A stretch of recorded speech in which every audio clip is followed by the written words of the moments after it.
Hello my friend, మీరు బాగున్నారు కదూ? మీరు ఆత్మలోను వాక్యానుసారంగా అన్ని విషయాల్లోనూ వర్ధిల్లుతూ ఉండాలని మీ కొరకు మా ప్రార్థన. అలాంటి ప్రార్థనతోనే మీకు నిరీక్షణ కలిగేటట్లు, మీకు ఆశీర్వాదం కలిగేటట్లు ఈ హోప్ ఫర్ టుడే సందేశాలు మీకు అందిస్తున్నాం. అలాగే ఈరోజు ఈ హోప్ ఫర్ టుడే సందేశం కొరకు యెషయా గ్రంథము 44వ అధ్యాయము 21వ వచనంలో ఉన్న ఒక మాటను మీ ముందు ఉంచుతున్నాను. యెషయా గ్రంథము 44వ అధ్యాయము 21వ వచనం. అక్కడ దేవుడు ఆ ప్రజలతో, యోధా ప్రజలతో మాట్లాడుతూ నేను నిన్ను మరిచిపోజాలను అని మాట్లాడాడు. నేను నిన్ను మరిచిపోజాలను. ఈ మాటతోటే దేవుడు ఈరోజు నిన్ను దర్శిస్తున్నాడు. నేను నిన్ను మరిచిపోజాలను. యోధా ప్రజలు అప్పటికి బబులోను దేశంలో చెరలో ఉన్నారు. బబులోను దేశంలో చెరలో ఉండి ఇక ఈ చెరలో దేవుడు మమ్మల్ని విడిచిపెట్టాడు అని దేవుడు వారిని మర్చిపోయినట్లుగా ఒకవేళ అనుకుంటూ ఉండొచ్చు. అలాంటి స్థితిలో దేవుడు మాట్లాడుతున్నాడు, నేను నిన్ను మరిచిపోజాలను అని. ప్రియులరా, దేవునిని ఎరిగిన ప్రజలమైన మనలను దేవుడు మరిచిపోడు. ఒకవేళ ఆయా సమయాల్లో మనము శ్రమలకు గురైనా, మనము కొన్ని సందర్భాల్లో కొన్ని అవాంఛనీయమైన పరిస్థితులలో చిక్కుకొని అలాగే కొంతకాలం ఉండిపోయినా అక్కడ దేవుడు మనల్ని విడిచిపెట్టడు. నిన్ను మరిచిపోజాలను అంటున్నాడు. ఆ మాటలు మాట్లాడుతూ ఆ యోధా ప్రజలతో దేవుడు ఏమంటున్నాడో వినండి. ఇశ్రాయేలు, వీటిని జ్ఞాపకము చేసుకొనుము, నీవు నా సేవకుడవు, నేను నిన్ను నిర్మించి తిని. ఇశ్రాయేలు, నీవు నాకు సేవకుడవై ఉన్నావు, నేను నిన్ను మరిచిపోజాలను. నీవు నా సేవకుడవయ్యా, నేను నిన్ను నిర్మించాను. I have created you and you are my servant. నీవు నా సేవకుడవు, నా కుమారుడవు, నేను ఎన్నుకొనిన వాడవు. నేను నిన్ను మర్చిపోతానని ఎలా అనుకుంటున్నావు? ప్రియమైన దేవుని విశ్వాసి, దేవుడు మనల్ని మర్చిపోయేవాడు కాదు. ఈ ప్రజలు పదే పదే దేవుని నుంచి దూరమైన స్థితి వారి జీవితాల్లో ఉంది. ఇశ్రాయేలు జనాంగమును ఒక యూనిట్గా మనం తీసుకుంటే, ఆ చరిత్ర అంతటిలో మనం చూస్తే, ఆ చరిత్ర అంతటిలో ఎన్నోసార్లు దేవునికి దూరమైన స్థితి, పదే పదే దేవునికి దూరమైన స్థితి, దేవునికి వ్యతిరేకమైన స్థితిలోనికి వెళ్ళిపోయిన సంగతులు వారి జీవితాల్లో దేవుని వాక్యంలో మనం చదువుతాం. అలాంటి స్థితి ఉన్నప్పటికీ కూడా,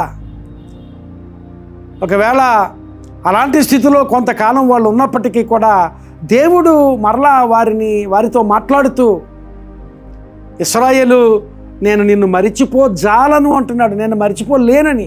ఐ కెనాట్ ఫర్గెట్ యూ. ఈ దినాన్ని నీతో కూడా దేవుడు మాట్లాడుతున్నాడు. ఒకవేళ ఏదైనా చింతలో, శ్రమలో, ఒకవేళ ఏదైనా ప్రతికూలమైన పరిస్థితులు, ఏదైనా శ్రమలో, ఆర్థిక ఇబ్బందిలో, అనారోగ్యమైన పరిస్థితిలో, లేక కుటుంబ సంబంధ బాంధవ్యాలు సరిగా లేని స్థితిలో, బిడ్డల జీవితాలు ఇంకా స్థిరపడలేదనే ఆలోచనతో కృంగిపోయిన స్థితిలో ఉంటే, ఆ స్థితిలో దేవుడు మాట్లాడుతున్నాడు, నేను నిన్ను మరిచిపోజాలనని.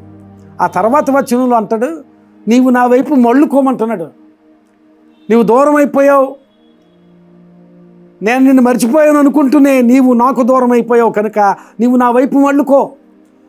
ఆయన వైపు మళ్ళుకుంటే, ఆయన వైపు తిరిగితే మరలా దేవుడు నిన్ను లేవనెత్తుతాడు, నిన్ను జ్ఞాపకం చేసుకుంటాడు. దేవుడు మాట్లాడుతున్నాడు ఇది నాన్న మనతో. ఆయన వైపు మళ్ళుకొని ఎడల నేను దూరం అయిపోలేదు, నేను మళ్ళుకొనుట అనే అవసరత నా జీవితంలో లేదు అనుకోవద్దు. ఒకవేళ అన్ని విషయాల్లో నీవు చాలా చక్కగా ఉండొచ్చు, ఏదైనా ఒక్క విషయంలో దేవునికి దూరంగా ఉంటే, ఆ స్థితిలో దేవుని వైపు మళ్ళుకుంటే దేవుడు తప్పక నేను జ్ఞాపకం చేసుకుంటాడు. ఆయన మనల్ని జ్ఞాపకం చేసుకునే దేవుడు. చాలాసార్లు దేవునికి దూరమైన స్థితిలో దేవుడు ఆయనే ఆ ప్రజలను జ్ఞాపకం చేసుకుని వారిని ఆశీర్వదించాడు. అట్టి ఆశీర్వాదం మనం పొందుకోవాలంటే ఈరోజు ఏ విషయంలో దేవునికి దూరంగా ఉన్నామో ఆ విషయంలో దేవుని వైపు మళ్ళుకుందాం, దేవుని వైపు తిరుగుదాం. మీరు నా వైపు తిరిగిన ఎడల నేను మీ వైపు తిరుగుతానని దేవుడు వాగ్దానం చేశాడు. మళ్ళుకుందాం, ఆయన వైపు తిరుగుదాం. దేవుడు తప్పక జ్ఞాపకం చేసుకుంటాడు. ఆయన మర్చిపోయేవాడు కాదు.